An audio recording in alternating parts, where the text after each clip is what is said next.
paid good money to see this movie. When they go out to a theater, they want cold sodas, hot popcorn, and no monsters in the projection booth. Everyone pretend podcasting isn't boring. Turn it off. Turn it off.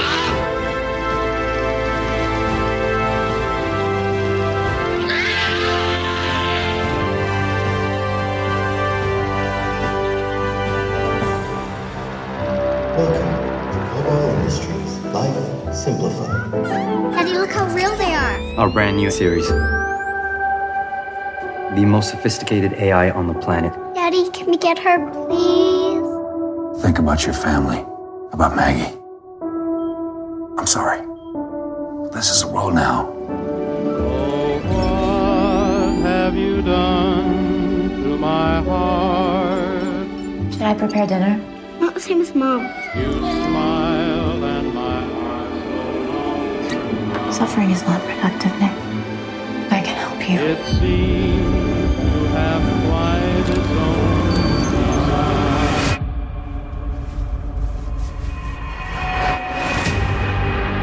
Alice, I have a wife. What have you done? With your medication, it would be quite easy to lose consciousness and slip under the water.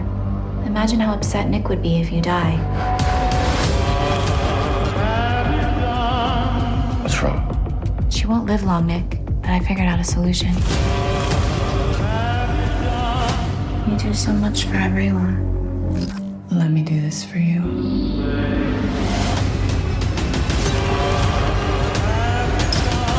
We let these take over the world, but we didn't stop it. The things we've been doing, we can't do it anymore. I can't let that happen.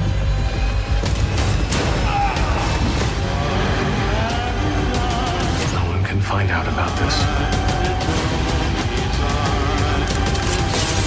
Maybe if I had your heart, he would love me the way he loves you. What have you done to my heart?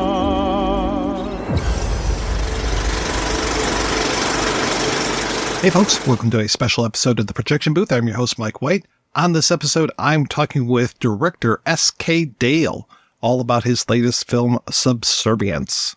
The film is about a family that gets a new robotic maid who's definitely not like Rosie from the Jetsons.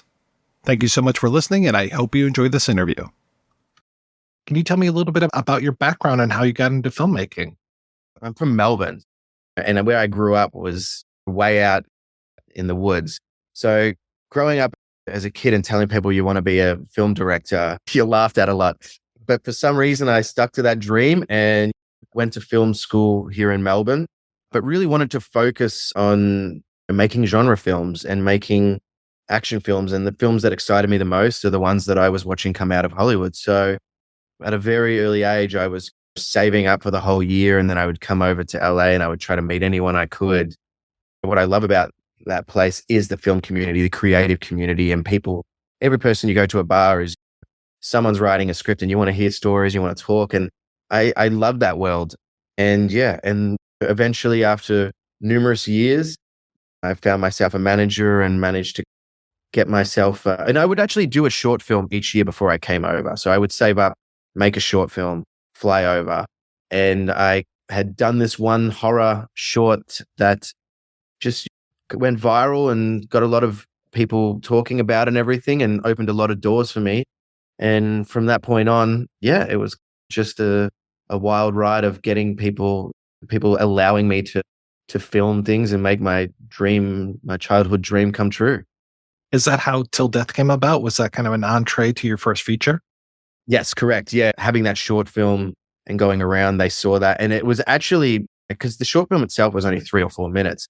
So once I was attached to Till Death, and it took a long time for them to finally say yes to me as a person who hadn't done a feature film before. There was probably 15 to 20 pitches with them on that. But once they said yes, having that short film really allowed them to show their buyers what my capabilities were as a director. And so we had Megan attached for that film, and they had a short film, and it sold really well for them. So I think ultimately having those short films behind me helped my career even in the feature world. It feels like you were dealt a pretty lousy hand, though, as far as Till Death coming out in 2021. Did you actually shoot that during the pandemic? What was the background to that film? Yes, yeah. So my goal was always to make a film by the time I was 30. And I was on set for my 30th birthday, and they brought in the cakes. Actually, we were prepping. We were a week out from shooting. They brought in the cake, and I blew out the candles. And I remember my first AD coming up to me and saying, "Hey, I don't know what's going to happen with this movie, but I know you're going to have a nice, great career." And then he left the room, and I turned to my partner and said, "What does he mean?" And I had been so focused on prep, I didn't realize how much this was all spreading and everything like that. And then the producers came into the studios, or came into my office and said, "We're shutting down the studios. You need to fly home tomorrow." So it was the day of my birthday that we got shut down, and we went back, and it took a few months to reassess and to create these protocols for health and everything like that. But we were like one of the first productions in the world to start up again. We all got back there because we had such a contained location of a film and very minimal cast. It was the perfect, well, probably a bit of a test monkey for the studio, but it was, it was the perfect film to start up again. So once we got everyone on there, it was getting tested. And in fact, I flew out the day before Melbourne went into lockdown, and we went into 100-day intense lockdown, time restrictions, distance. You couldn't go past 3 kilometers. So like, it was pretty crazy, and we were just lucky enough to fly out. But at the airport, they were calling up every passenger. They were calling up their final destination and saying, "Is this person approved to land there?" So I had to get approval from them. I had to get approval from our government to be let out. It was a wild time on top of trying to direct my first feature. But in fact, by the time we got back onto set and we were starting to roll again, winter was finishing. So we had to then completely reconfigure this idea of how we're going to shoot in the middle of winter, now in the middle of summer. So that was a huge challenge within itself as well. So it was an exciting time, but it was also a terrifying time. Do you think you'll ever use your birthday wish for a global pandemic again? That's the one and only time. Yeah. You said that Megan Fox was already signed up for the film. Tell me a little bit about you and your relationship with her, because it feels like she might become your rabbit's foot here. This is the second film I've done with her. I didn't know her going into the first film and everything like that. I just knew her as Jennifer's Body and Transformers Megan Fox. And I remember getting off the phone call for the first time when I heard she was attached to Till Death. And the producer was, "Yeah, look, I think she's pretty interested to do it and all this, and blah, blah, blah. Just be ready to fly out maybe Friday." And said that to me and hung up. And I turned to my partner. I was like, "I think Megan said yes." And I was like, but I was in so much shock. I just didn't confirm anything. So having done that first film, and we had a really excellent kind of relationship on set in terms of building that trust and everything, and doing some, action sequences that were really exciting. When we were developing this next project, she did pop up in the back of my mind. And I was thinking about this darker path that we have in Subservience, kind of the mirroring effect of Jennifer's Body, or playing into that element of Jennifer's Body and that the character arc there.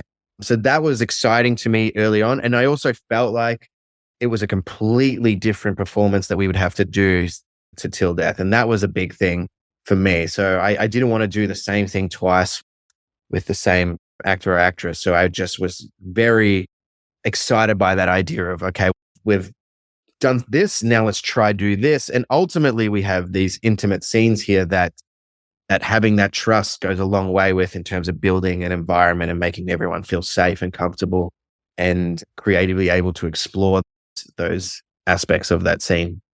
How did Subservience come to you? How did you get the script? It was through the same team that we did Till Death with. So I was kind of in post-production, and, we just had such a great run with that movie that we were discussing a few other projects. and everything. And they just happened to be developing that with the screenwriters, April and Will, and said, hey, would you be interested in just, pitching on this? So I read it. And as a filmmaker, saying no to sci-fi is just impossible. It's just so exciting, the things you can do with that genre. And reading that script, it was really, there's a moment in that script where Maggie, the wife, comes home and realizes that her role as the mother has been replaced by this AI. And that to me was like, I was like, that's it. That's the film to me. That is the core element here, that it really excited me. And if anything, in terms of developing the script from there, it was leaning more into that conflict and really building that third act to be into these two women fighting to the death. Megan's performance is fantastic. And so much of her role is her and what she's bringing to it. Are you using special effects to deaden her even more? We did a few things which was more like the motion of her, keeping her completely still in certain shots, but also removing blinking. That was a big thing for me. And if we did have blinking in there, it had to have like a performance to it. If she's blinking, she's saying something, or she's processing something, or we see things happening. But ultimately, no, this was just her. I think that performance that she was doing was, she just, as soon as you call action, her face would relax in this way, and her eyes, they felt dead in this certain way that just was like exciting to watch. I don't think I expected this kind of performance as we're going into it. And she said early on as well, she mentioned this idea of the physicality being like a ballerina and having this precise and slow movement. And I think that just informed everything from that point on in terms of the way she would speak and everything like that. So for me, the challenge was probably more allowing a certain level of emotion as we were closing in on the intimate scenes. So that way they felt organic or real, that we could buy into them. And a particular scene for me that was vital for that was the Casablanca scene. And we really wanted to see how much we could lean into her and this kind of, even this like childlike wonder of her watching the film for the first time and going through that process. I love even one of the first scenes that she's in where she's saying goodbye to the family and she has that big smile on her face. And then after they're gone, there's no reason for her to be smiling anymore. And the way it just disappears is so nice. Exactly. Yeah. It was something that and I had that shot so early on. I knew exactly how we were going to shoot it and everything. And Megan was really on the ball with that, where it was like, we don't want to, there's no menace here. This is just you like allowing yourself to go, okay, no one's here. I don't need to do this smile. And it's gone, and then you turn away and you walk away. But there's something inhuman about it that feels interesting to look at. And I love that shot. That's one of my favorites. Have you seen the film with an audience yet? We did a bunch of test screenings during the editing process, but it was really just like family and friends, and we would get them in groups of 10 to come in. But I haven't watched the completed visual effects film with an audience yet. In fact, we are next Friday have like our first kind of family and friends screening here in Melbourne with 100-seat audience. Once a film is completed, I hate watching it with people because I can't change anything. But I really want to see how it goes with. I got to just watch it once, as terrifying as it is to watch it with an audience. Do you have your next project already picked out? We're developing a few things currently. Nothing's set in stone yet, but it's exciting to look at potentially bigger projects and staying within the sci-fi world. I love that genre, and I'd love to play in that sandbox a little bit more if people would allow me. But we're currently developing a few things, so we'll see which one kind of takes off first. Having seen these two features, I am so ready for a third. So thank you so much for making these. Thank you so much. And I have to say, I listen to your podcast, so hearing your voice as you're talking to me, it's quite soothing. Yeah. You might be the first person to ever tell me that. Oh, wow. That's good. All right. I'm number one. I like it. Mr. Dale, thank you so much for your time. This was wonderful. Thank you. I really appreciate it.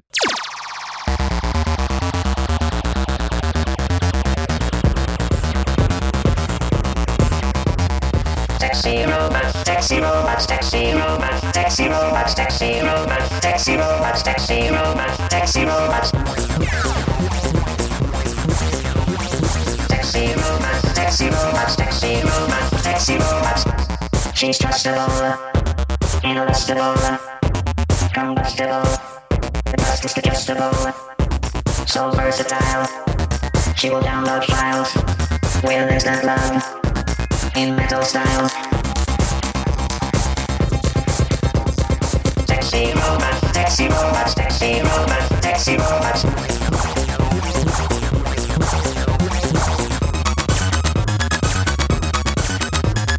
Taxi robot, taxi robots, taxi robot, taxi robots. She comes in chrome, some parts in plastic. She's firm but elastic. She's totally fantastic. All safe components. It's so compatible. She's very respectable and highly erectable. Taxi robot, taxi robots, taxi robot, taxi robots.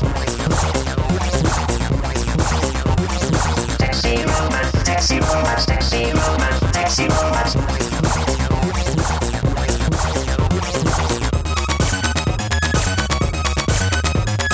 Taxi robots, taxi robots, taxi robots, taxi robots. A little sexy robot, show me what you got. A little sexy robot.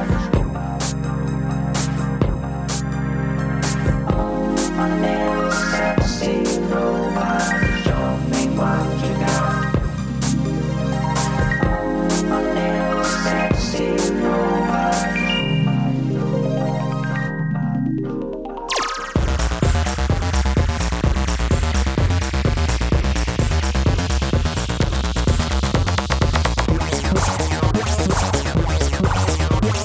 Taxi robots, taxi robots, taxi robots, taxi robots. Taxi robots, taxi robots, taxi robots, taxi robots.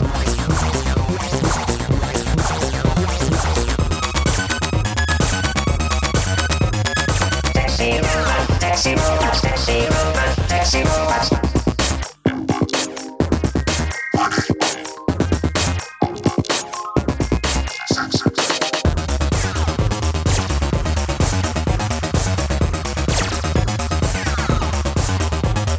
Taxi robots, taxi robots, taxi robots, taxi robots. Taxi robots, taxi robots, taxi robots, taxi robots. A little sexy robot, show me what you got. A little sexy robot, robot.